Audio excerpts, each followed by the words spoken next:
Hello, everyone. My name is Esther de las Casas, and I am the communications lead at Mentabicus. I work with Dan Vanden on developing the Mentabicus project, part of which is about explaining the tool, the method, and the philosophy behind it to a broader audience. In theory, Dan prefers to read these pieces himself. He believes that ideas travel a little better when they come directly from the person who wrote them. Today, however, I have once again been asked to step in. The reason is quite simple. Dan is currently outside in the garden preparing the barbecue. Apparently, the grill required what he described as serious structural maintenance, which, if you know Dan, probably means he is cleaning it with the same level of attention he usually applies to diagrams. So, while he is taking care of the barbecue, I have the pleasure of reading today's piece for you.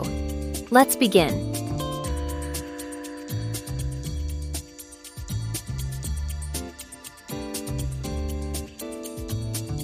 What a simple drawing game reveals about learning.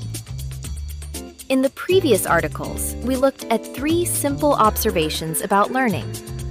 First, complex knowledge becomes manageable when it is reduced to structure, often expressible as a diagram. Second, slowness matters at the frontier, where foundations are formed. Third, attention inevitably creates hierarchy. Some elements carry the structure, while others support it. But what does this mean for teaching and learning in practice? One useful metaphor comes from a small drawing many people encounter as children. The challenge is simple. Draw a small house, square base, triangular roof, and crossed diagonals, without lifting the pen and without drawing any line twice. In parts of Europe, this game is sometimes called the House of Nikolaus. The game itself is not particularly important. What matters is the structure it reveals. The house consists of only a handful of lines and nodes, yet together they form a coherent whole. Each line only makes full sense in relation to the others. Once the drawing is complete, the structure suddenly becomes obvious. The lines are no longer isolated strokes, but parts of a system. What makes the game interesting is that once the structure is seen, it becomes difficult to unsee it. And this is exactly how many domains of knowledge behave. A legal doctrine, a grammar structure, an economic model, a medical process. Once understood, they often appear as a small structural diagram that organizes the relationships between the elements. The question then becomes surprisingly practical. How should such a structure be introduced? There are 2 fundamentally different approaches. The first approach is top-down. The instructor begins by showing the full structure immediately, the complete house. Learners see the diagram from the start. Over the following lessons, each part is explored in more detail, and gradually, the relationships between the elements become clear. This approach has an obvious advantage: orientation. From the beginning, learners know where they are going. The second approach is bottom-up. Instead of revealing the entire diagram immediately, the instructor begins with a single element, perhaps a concrete example, a rule, or a small conceptual step. Gradually, additional pieces are introduced. At some point, learners realize that what they have been building is not a collection of isolated facts, but a coherent structure, the house. This approach has a different advantage: discovery. Learners experience how structure emerges. Neither method is universally superior. In early learning stages, slowly constructing the structure can lead to deeper understanding.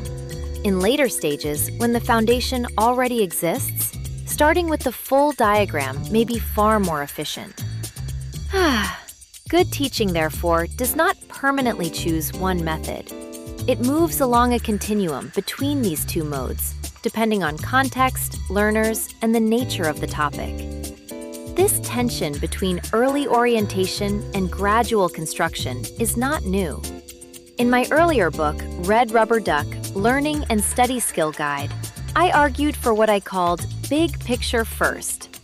Learners benefit from an early sense of the landscape they are about to enter. Importantly, this does not mean that the full structure must always be revealed immediately.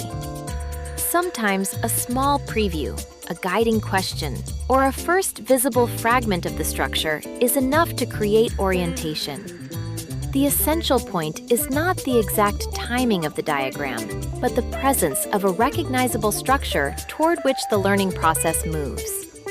At some point, the learner must clearly see that the subject matter forms a structure, not just a sequence of explanations. This is precisely where diagrams become powerful. Words unfold sequentially, but diagrams make relationships visible at once. Hierarchy, dependency, symmetry, contrast. The mind can grasp a structural whole in a way that purely verbal explanations rarely achieve. This insight is also central to the ment abacus framework introduced earlier in this series. Before any apparatus is used, the instructor first reduces a domain of knowledge to a simplified structural diagram, a conceptual lighthouse that organizes the unit.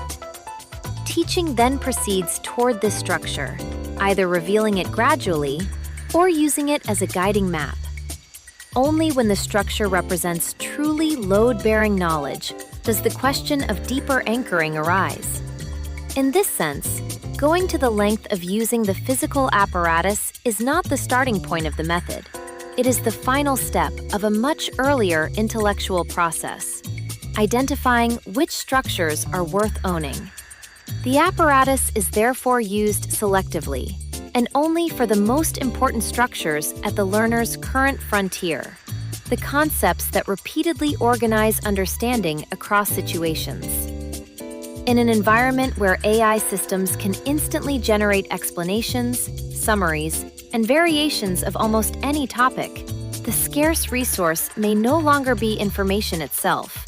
The scarce resource becomes orientation, the ability to see the structure of a domain. The real task of teaching may therefore not be to deliver more explanations, but to help learners recognize the houses hidden inside complex fields of knowledge, and to understand how those structures are built.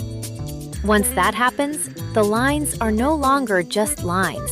They form a system, and systems, once understood, can be used. So perhaps the question for teachers and learners is not simply how much information can be explained or processed.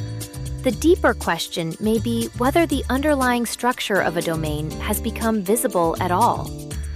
When you teach or learn a new topic, do you start from the full structure, or do you build it piece by piece?